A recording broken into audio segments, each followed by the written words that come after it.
Assalamualaikum warahmatullahi wabarakatuh. Perkenalkan, nama saya Nur Anwar dari Fakultas Tadris Umum Tadris Matematika, NIM akhir 0112. Saya di sini akan menjelaskan tentang pengetahuan dasar Pancasila menggunakan beta konsep. Ini beta konsepnya.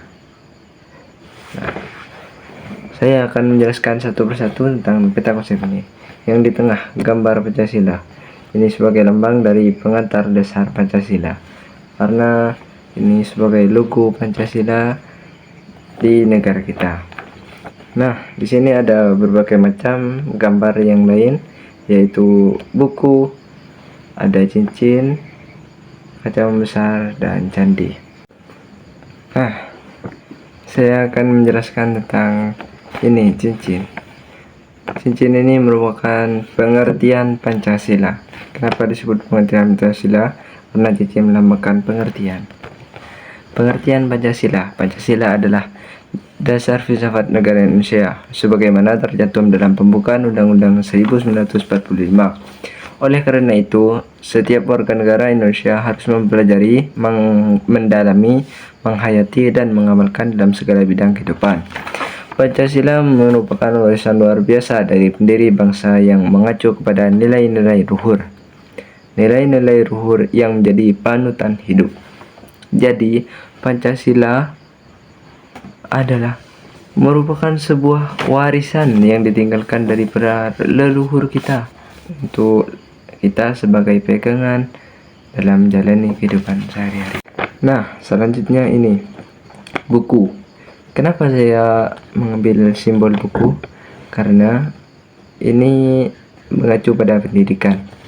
Nah, yang kedua, alasan diperlukan pendidikan Pancasila. Mengapa harus ada pendidikan Pancasila di perguruan tinggi? Karena pendidikan Pancasila sangat diperlukan untuk membentuk karakter manusia yang profesional dan bermoral. Hal ini dikarenakan perubahan dan infiltrasi budaya asing yang bertubi-tubi mendatangi masyarakat. Bukan hanya terjadi dalam masalah pengetahuan dan teknologi, melainkan juga berbagai aliran dalam berbagai kehidupan bangsa. Oleh karena itu, pendidikan Pancasila diselenggarakan agar masyarakat tidak tercabut dari akar budaya yang menjadi identitas suatu bangsa dan sekaligus menjadi pembeda antara satu bangsa dan bangsa yang lain. Nah, itu alasannya kenapa pendidikan Pancasila itu penting di perguruan tinggi. Karena budaya dari luar secara bertubi-tubi masuk ke dalam budaya kita. Takutnya anak-anak muda penerus bangsa lebih cenderung kepada budaya-budaya asing dan merupakan budaya sendiri. Nantinya budaya kita akan termakan oleh budaya asing yang sekarang ini sedang merajalela. Karena itu, agar tidak melupakan budaya kita sendiri, makanya diperlukan pendidikan Pancasila. Nah, yang selanjutnya akan kita bahas yaitu sumber historis. Yang ini dinamakan dengan candi karena historis itu sejarah. Nah, landasan historis. Sumber historis. Maksudnya, pada dasarnya tujuan pendidikan Pancasila memformulasikan apa yang penting dari masalah masalah yang dihadapi pada masa sekarang, dan cita-cita tentang kehidupan ideal di masa lampau. Proses sejarah pembentukan bangsa Indonesia, prasejarah, kerajaan kuno, kerajaan Islam, penjajahan, perjuangan kemerdekaan, kemerdekaan, dan seterusnya.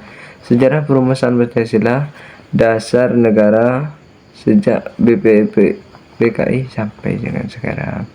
Jadi, sumber historisnya Pancasila itu tidak mudah. Nah, banyak perjuangan dari mulai awalnya dirancang. Dari awalnya belum ada Pancasila, terus sampai sekarang ada seperti sekarang ini.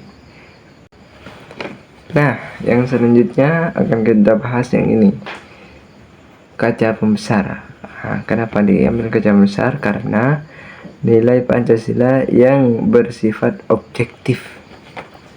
Kenapa kok dibilang objektif?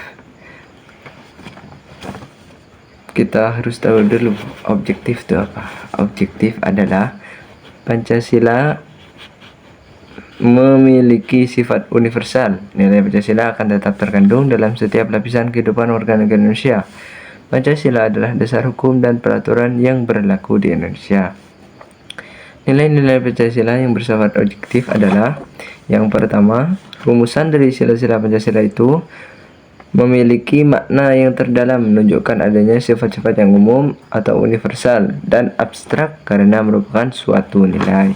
Yang kedua, inti dari nilai Pancasila akan tetap ada sepanjang masa dalam kehidupan manusia Indonesia, baik dalam adat kebiasaan, kebudayaan, kenegaraan maupun dalam kehidupan keagamaan.